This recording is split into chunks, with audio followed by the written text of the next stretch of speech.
जी ने बोला भाई यहाँ पे जो आते हैं वैसे करवा दो।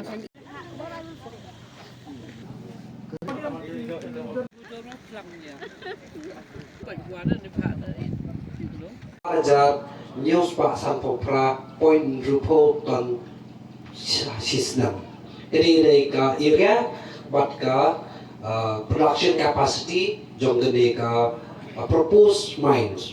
Di nakaleng ka office jong ni nila ya mas ni plan ya ka city naka cement class limited bakana dan kam ya ka public hearing di motion negi motion negi limestone negi negi mangi kami tikiram ha o penjot jaga Mariam ayu le tharai orang nasional neuro gi pai ba yang ilaka na po ichem gi wa katte de umbam umdi Tahsil East Jaintia Hills, Meghalaya. This prospecting license for limestone has been granted by Mining and Geology Department on 10th October 2023. The entire 4.75 hectare area falls under non-forest land. The non-forest land certificate is also issued by PCCF dated 16/10/2018. The distance certificate from Narfa Wildlife Sanctuary is also received on 29/7/2022. The grant of mining lease order, that is called LOA for limestone, is granted by Mining and Geology Department, Government of Meghalaya on 14th March 2024.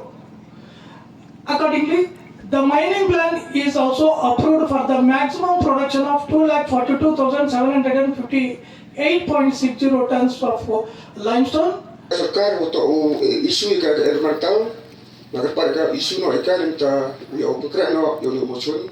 Kedarne waki kisok kivis wakam nu cunagi te kenro yo perlaya kata ko umlek yo kta I ginong chong chun ikublele ya ki ya wa chnong yong I snya pi de lampang do wa chnong yong I na lom chnong wa I de pdianga handra I kam ki pai ba na ko jokopor I ke jing support ha ke jing ya to wa ka ne ka cement international wa support berapa ya di bawah ini betul.